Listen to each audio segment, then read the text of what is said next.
Hi, this is the Literature Maestro.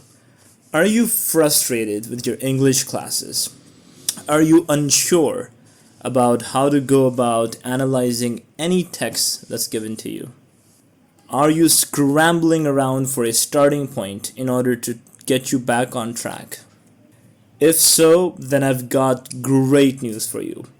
This is my very first and the only course you're ever gonna need if you want to become really good at analyzing passages. Now, this could be for just English language classes, or it can also be for English literature classes. This course is the ultimate starting point that you're going to need in order to become a master at deciphering the mind of an author. Now let's discuss who this course is for. Whether you are a middle school student, a high school student, or even a university student. You could be an IB student, an IGCSE student, a GCSE student, an AP student, or any other educational board. The principles that I'm going to outline in this course, the methods that I'm going to put at your disposal, they are universally applicable, which means they apply to all the educational boards that I listed. So with that, let's begin.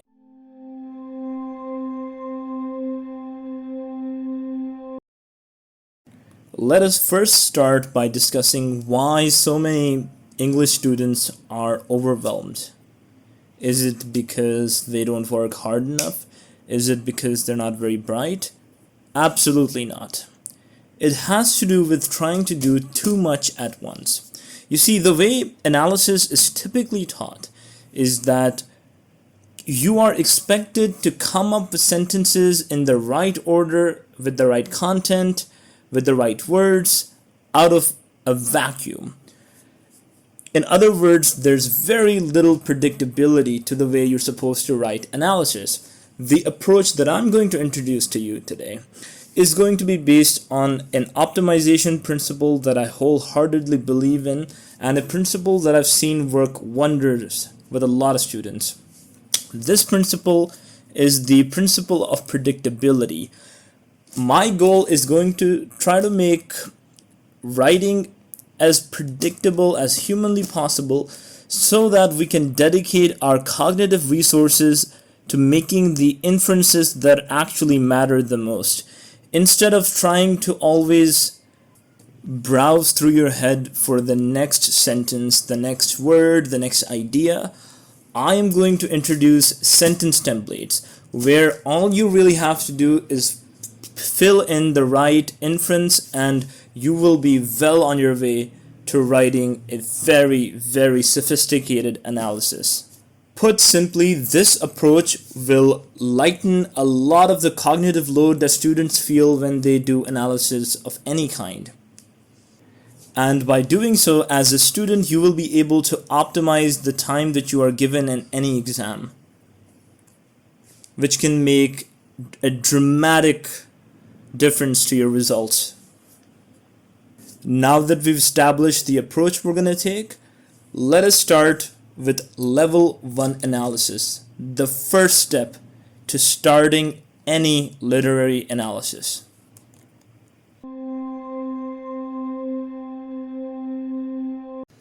We human beings are association machines. We see something and immediately think of something else. You might taste a snack you relished as a child and immediately think about the friends with whom you shared those snacks. This also happens to be the starting point of literary analysis. You must start by closing your eyes and noticing these associations your mind makes when you see the writer using a particular image or any authorial choice whatsoever. As an example, consider the following. He scurried to the room like a rat. Now we have to identify what authorial choice is being made here. In other words, what device, what figure of speech is the writer using here? Now, for the purposes of this video, I'm going to tell you what the authorial choices are. Why? Because we are actually going to cover how to identify authorial choices in a future episode. As a result, for the purposes of this video, I will be revealing the authorial choice whenever I present an example or a practice problem to you.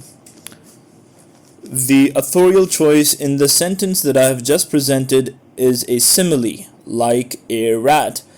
We are comparing him to a rat while using the word like. Now let us return to our impression. When we think of a rat, what are the associations that immediately go off in our head? When I think of a rat, I'm thinking about a creature that sneaks around. So the first association for me would be sneakiness. When I think about a rat, I also think about a rat trying to avoid me. A rat is rarely ever gonna come at you full throttle. A rat is always going to try to find a way away from you. As a result, the second association my mind makes is evasion. Another quality that comes to my mind is rats tend to be afraid. When you think of a rat, you're not thinking of some overly brave creature. You're thinking about a creature that is riddled with anxiety and fear of you. So the third association that my mind makes is fear. And with that, we are done coming up with our associations.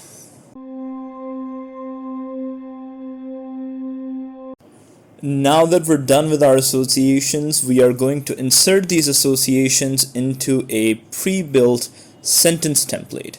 And I'm going to encourage you to memorize this template right from the get-go.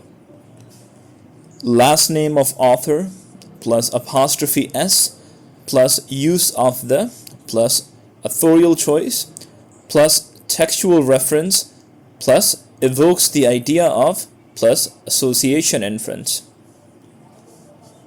In our example, this will look something like this. Let's assume that the last name of the author is John, even though it's not a typical last name. John's use of the simile like a rat evokes the idea of sneakiness, fear, and evasion. And that is it. You have officially started analyzing an authorial choice.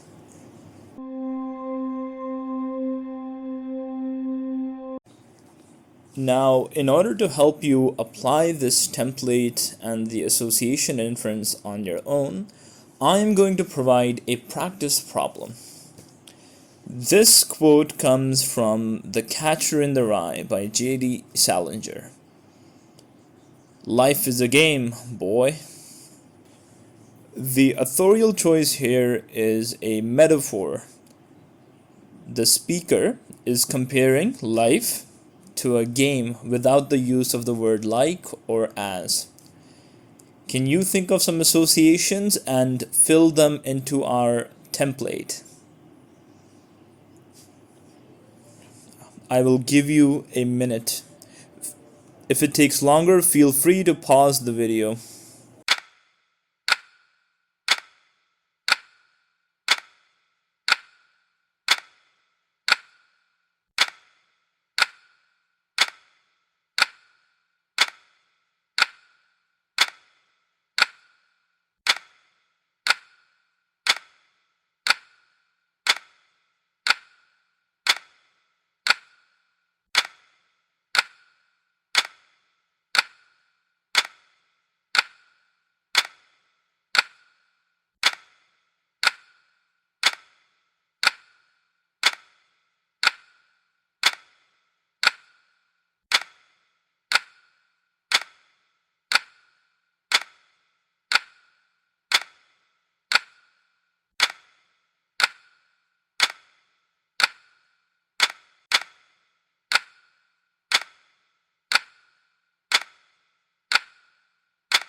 Alright, now let's get back into it.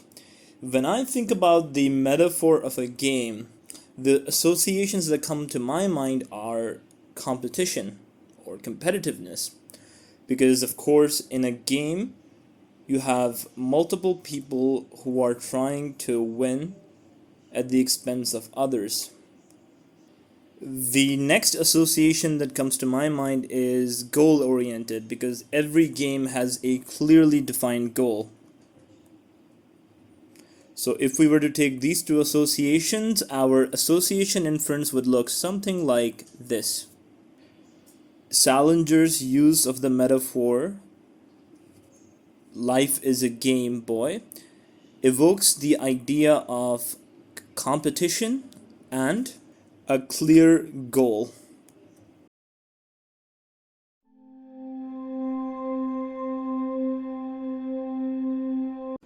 One potential problem you may have overseen is, wouldn't it get monotonous using the same template for the association inference over and over again? And you'd be absolutely right to have that concern. In order to sprinkle more variety in your writing, consider the following templates. As you can see, the only major difference between these templates are the words "evokes the idea of," "conjures up the idea of," "has connotations of." By constantly alternating between these as you write your association inferences, you introduce far more variety and versatility in your writing.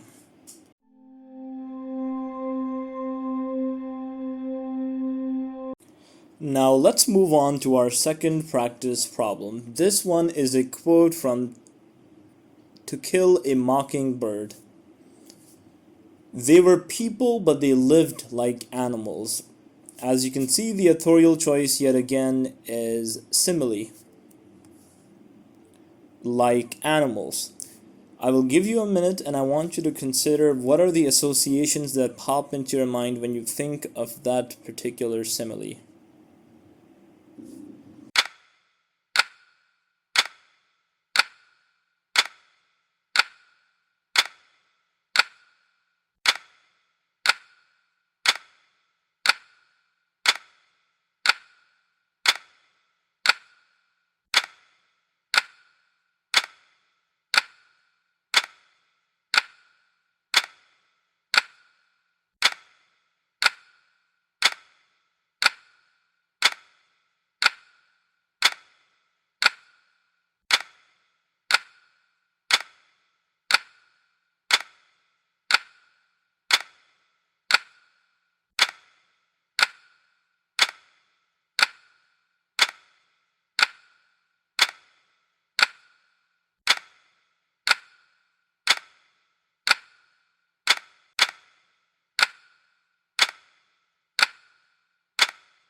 Let's now consider our associations. When I think about the simile "like animals," I think of being uncultured, being unsophisticated, being brutish, driven by instincts.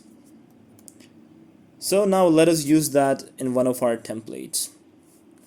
Lee's use of the simile "like animals" evokes the idea of being uncultured, uncivilized, and brutish. And there we go, that is it. So I hope you enjoyed today's video. Keep up the great work, and I'll see you in the second episode.